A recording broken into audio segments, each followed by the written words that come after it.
Labadiena, brangieji. Šiandien labai trumpai noriu supažindinti jūs su Čiurlioniui skirta kaladė, kuri vadinasi The Dreamers Tarot.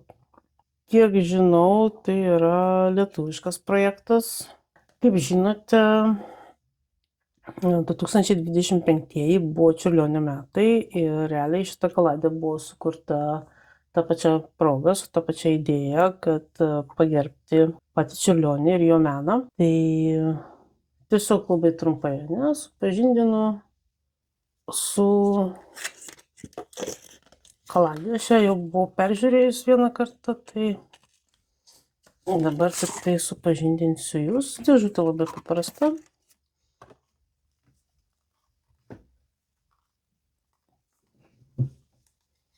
Pradėsiu kaip visada nuo knygelės. Bukletukas truputį storesnis, bet vėlgi storesnis todėl, kad yra 7 kalbom. Kaip matot, viršelio dizainas Andrius Murkeliūnas. Tai kaip ir tikrai tai yra lietuvių darbas. Taigi trumpai, reiškia, pirmiausia angliškai, taip, lietuviškai 111 puslapis.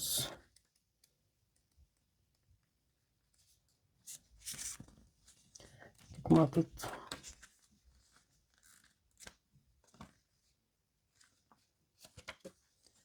taigi trumpai apie patį Čiurlionį. Čiurlionio menas ir tavo archetipai.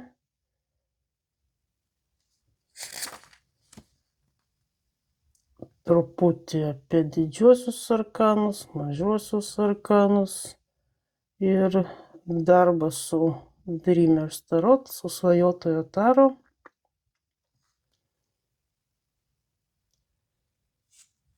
Ir pačios reikšmės, tai yra pirmiausia. Netgi nereikšmės, o kaip visada, kaip dažniausiai, kad pasitaiko, tai yra tiesiog raktažodžiai, tai tiesiog padėti ir kursyvų pateikta apverstoj padėti. Kaip matot, tiesiog raktažodžiai. Ir pažiūrim, pavyzdžiui, anglų kalba, realiai tas pats yra, tik tai raktažodžiai tiesiog ir apverstoj padėti. Taip kad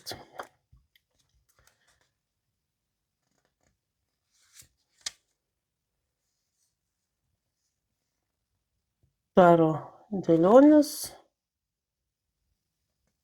ir kaip ir keletas patarimų, Tai va tokia mini knygelė, kaip ir toks eilinis bukletukas. Ir toliau turim pačias kortas, čia yra nugarėlė. Vėlgi Čiurlionio paveikslas panaudotas. Popierius neblogas, šiaip pakankamai tvirtas, blizgus, kaip matot.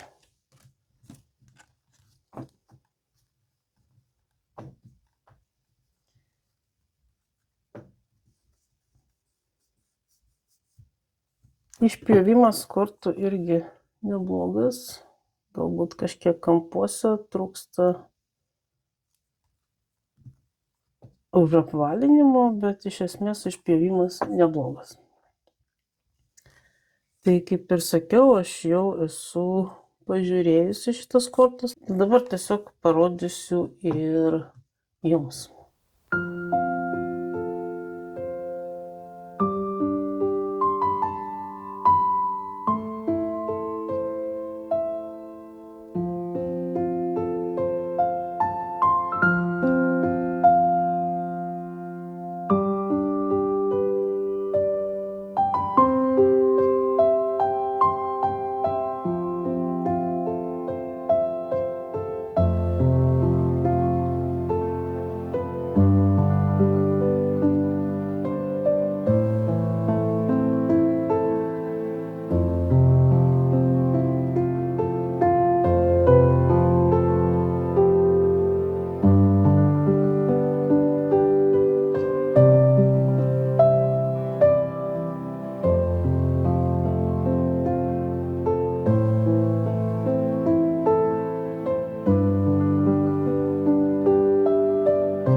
Tokia štai kaladė ir viena iš mano kanalo žiūrovių,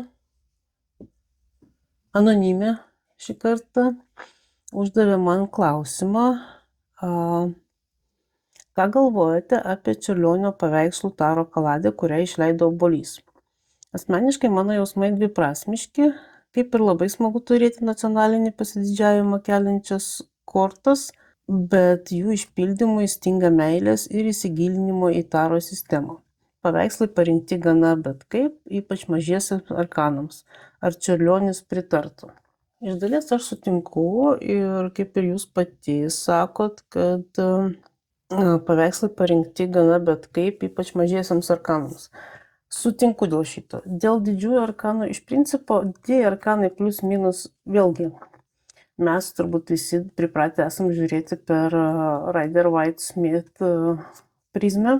Ir taip, kai kurie paveikslai mums atrodo keistai parinkti, bet vėlgi, sakysim taip, didieji arkanai, mano manimu, yra pusė velnio. Kas liečia mažosius arkanus, aš visiškai pritariu.